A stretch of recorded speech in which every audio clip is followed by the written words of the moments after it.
Hi, my name is Cameron Pleasant, and I just want to talk to you guys today a bit about watering. I know that this is a desert like area, so not everyone has grass, but if you do, then you know that the grass grows better when you water it. And I just wanted to talk about not over watering. So today's video is going to be me trying to persuade you not to flood your yard or overwater your grass.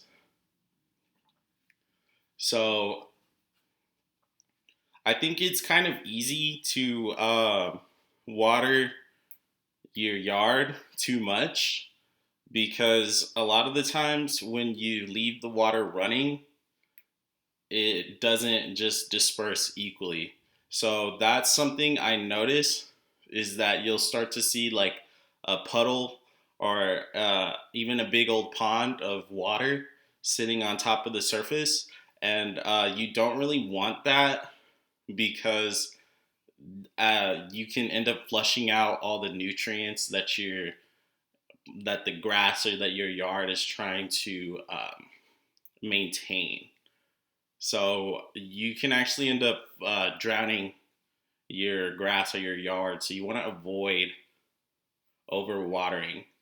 The best way is to only water for about 10 minutes at a time.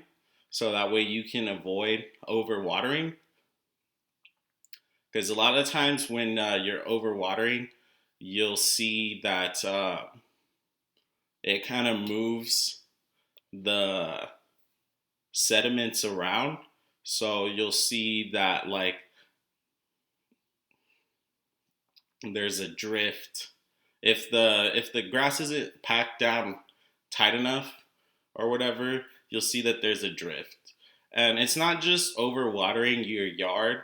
You can overwater any type of plant because, for example, I had a compost where it was just soil and worms, and I overwatered it, and some mold started to grow in there.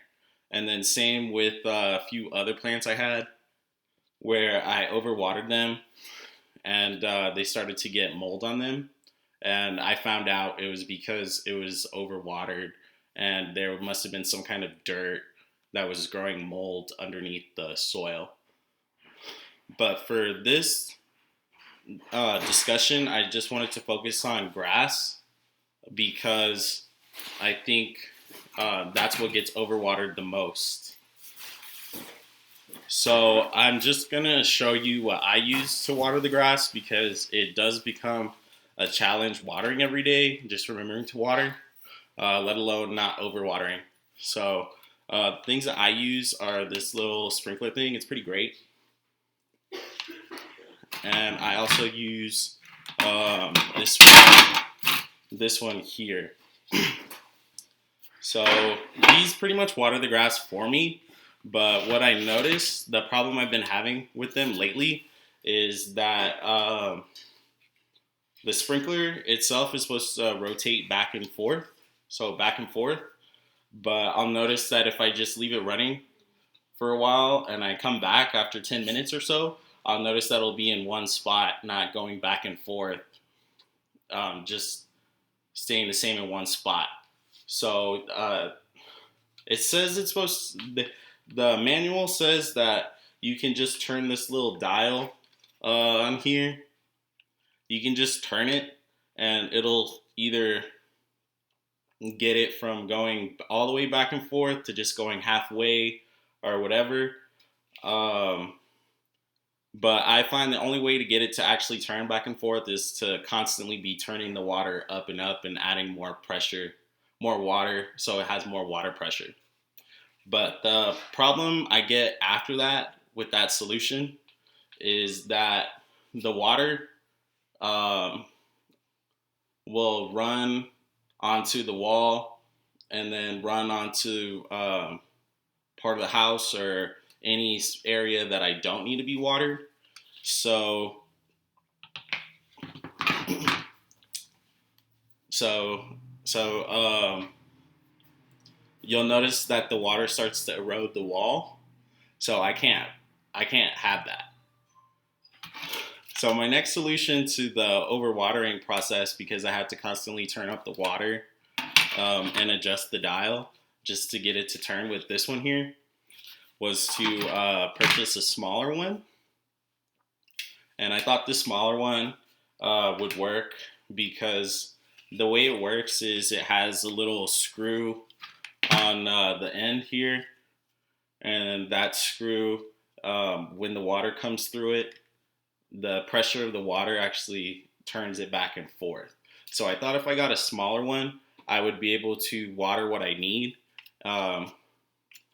without overwatering and without seeing the sprinkler stuck. But this one had similar problems. I'm figuring out now that the sprinklers have to be level. So they have to be completely level in order for the pressure to make it all the way to the end of the pole and spewed out the water. But it is something that I have to watch, because if that happens, then I notice that I get overwatering issues, and then you'll see where some of the grass is overwatered. So I also have this one here. They're all sprinklers, so I'm just showing you my sprinklers, but they all give me the issue of overwatering, which I'm trying to prevent. So this one just spews it out, but it doesn't really distribute it evenly. So this one I can't leave for the same amount of time because it's more spraying all the water in a smaller area. But it's like all condensed into one spot. And as you see, it's hollow. So I really can't just put it without, it doesn't really get any water in the middle. So that's another issue I have. So my solution to all of these sprinkler systems, because they're all manual, and sometimes I forget to do it anyway, and sometimes I forget to turn off the water, so it can't really leave while they're on. So my solution to watering the grass efficiently and not overwatering would be to get an in-ground sprinkler system.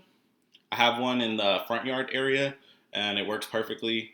It distributes the water like in a mist setting, so it really just picks up all the water from the grass. And I can put a timer on it, so it will only go off on certain times and will turn off automatically.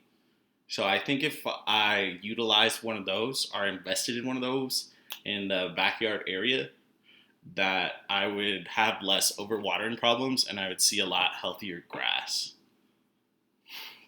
So I hope that this video was informative on not just what I use to water my lawn manually, but what you can use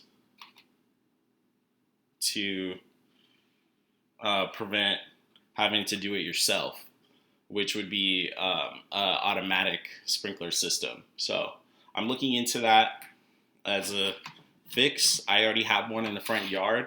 I just need to figure out a way to connect it to the backyard area, and then I won't deal with so much overwatering.